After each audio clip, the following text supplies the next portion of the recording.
Hey guys, তোমরা কিন্তু আগের ভিডিওতে দেখেছিলে আমরা মাঝেরাম কামদেবপুরে খেলতে চলে গেছিলাম। আর সেখানে খেলতে গিয়ে আমাদের সঙ্গে কি হয় চলো তোমাদের সঙ্গে শেয়ার করা যাক। এইখানে রতন কিন্তু প্রথম বলটাই বোল্ড আউট হয়ে যায়, তারপরে কিন্তু আমাদের এই ভাইটা 6 মেরে আউট হয়ে যায়। আমরা কিন্তু ভেবে নিয়েছিলাম এই খেলাটা আমরা হেরে যাব, কিন্তু না, এই বন্ধুটা এত সুন্দর ব্যাট করবে আমরা কিন্তু ভাবতে পারিনি। আর এই ব্যাটসম্যানটার নাম কিন্তু গুড্ডু।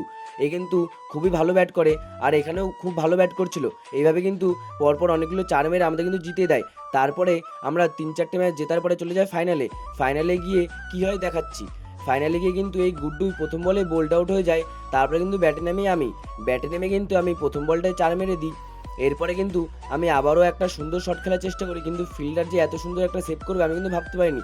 তারপরে আমি আবার একটা 4 মারি। তারপরে নন স্ট্রাইকে ছিল গৌড়, সে কিন্তু স্ট্রাইকে এসে সুন্দর আবার 4 মারে। আর আমরা দুজন কিন্তু এভাবে ফাইনালটা খেলছিলাম।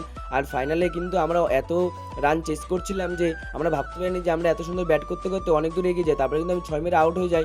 তারপরে লাস্ট বলে কিন্তু 1 রানের দরকার ছিল, আর এভাবে কিন্তু 4 মেরে জিতে যায়। তারপরে কিন্তু গুড্ডু চলে যায় প্রাইজ মানি আর ট্রফিটা নিতে। তারপরে প্রাইজ মানি আর ট্রফিটা নেওয়ার পরে আমি কিন্তু ট্রফি নিয়ে চলে যাই ছবি তুলতে। আজকের জন্য এটুকু, টাটা, দেখাচ্ছে নেক্সট কোন মিনি ব্লগে।